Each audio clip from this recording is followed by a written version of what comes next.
How you doing? This is George Senda, the guy from Pittsburgh. It's getting nippy in here, and I got to put the blanket over my legs. Okay, this weekend you got one game I'm interested in. Not the only game, but the one that's most important to me. The Seattle Sea Turkeys and the Pittsburgh Steelers. Now I know Open Lines Jerry and Area 51 Drone are big Seahawks fans. I can't help them with their derangement. But I know one thing. The Sea Turkeys are going to be sitting there. Their Legion of Doom is going to be a Legion of Gloom. And you got the problem that their big guy, Richard Sherman, is going to be standing there with a look on his face of astonishment because he won't be able to handle Antonio Brown. Normally he'll be able to handle Bryant. And Bryant outreaches him. There's a size differential there. Marvelous Bryant is 10 for 178 yards. Brown is 33 for 48. And if Roethlisberger had been well, who knows what he could have done. With 6 games remaining, Brown will top 500 career receptions. He has 469. And that's not beyond the realm of possibility that he could outdo one day even Jerry Rice if he plays long enough.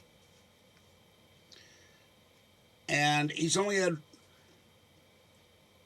one game where he did less than 40 yards. Now the Seattle Sea Turkeys have a great defense. But how are they going to hold 2 runners that the Steelers have, Brown and Bryant?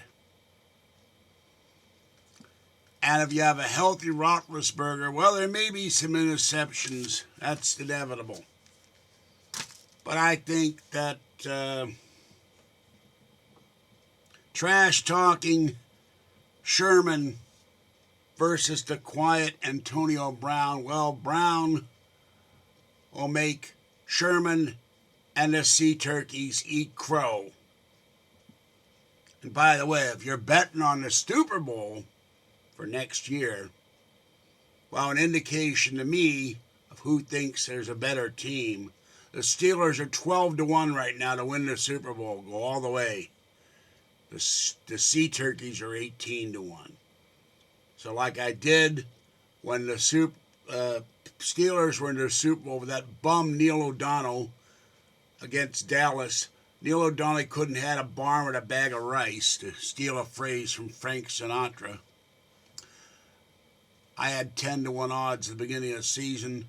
I told my late friend Glenn, who was a huge Niners fan, the Niners would be sitting at home watching their TV and drinking their beer, and the Steelers were going all the way to the Super Bowl. He said I had no idea what I was talking about.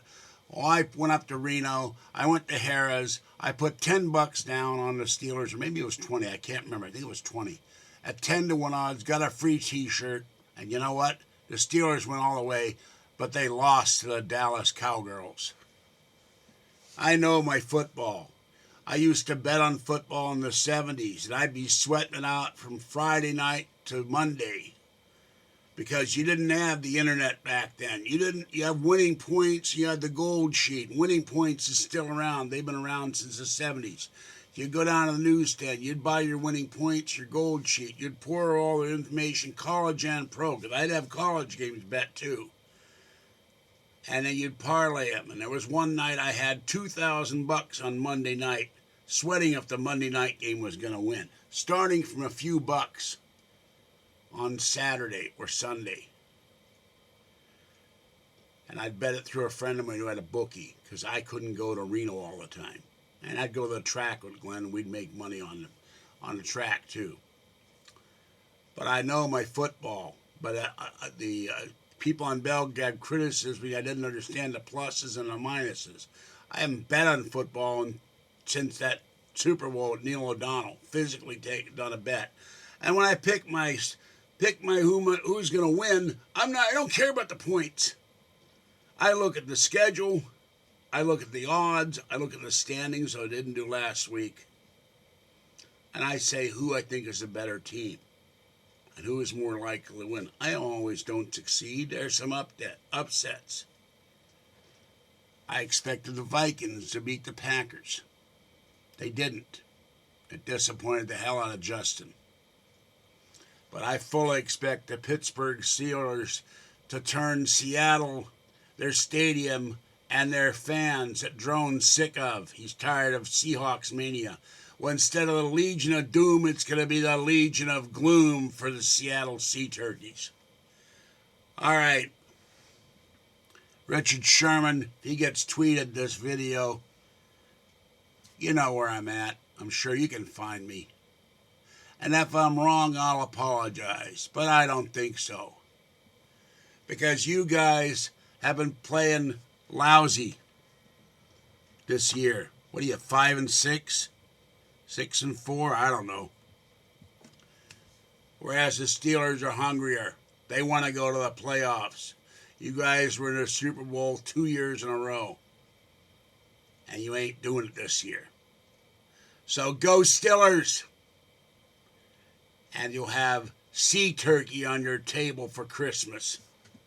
All right, this is the guy from Pittsburgh. It's nippy out there. It's nippy in here. I got the door open for the cats. They're all coming in because it's cold. We're going to get rain and freeze tonight in the Bay Area. So have a great night. Enjoy your football on Thursday. Enjoy your football on the weekend. Be careful out there in the roads because it's snow all over the country. Winter's here early for Thanksgiving.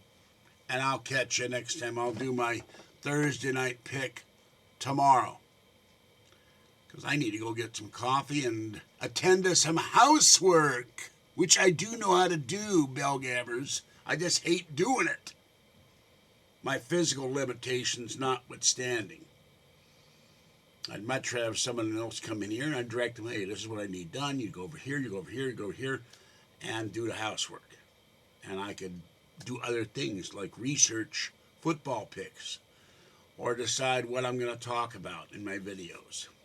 And one last thing. Donald Trump said it. He saw Muslims demonstrating and cheering the collapse of the World Trade Center towers.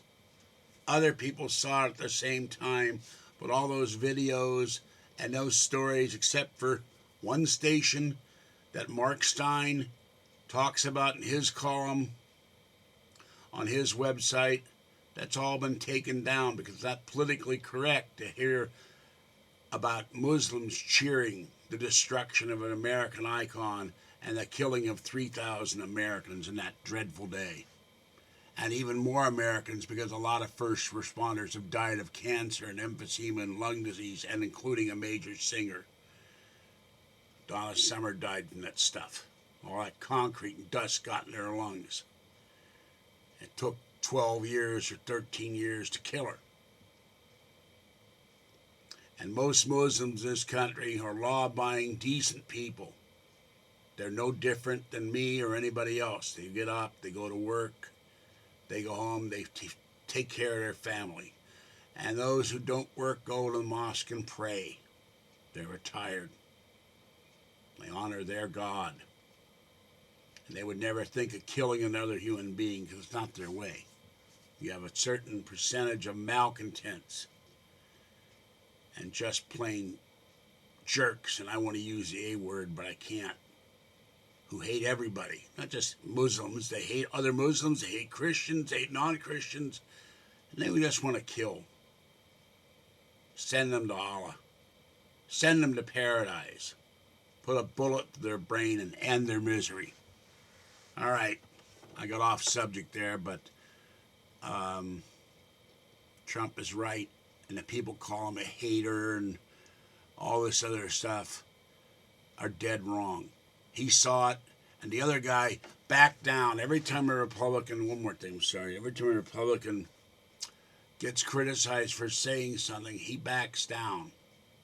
He's frightened of offending anybody, and Trump ain't frightened of offending anyone. He says what he means what he says, and he doesn't care about political correctness. All right, catch you next time. Bye-bye.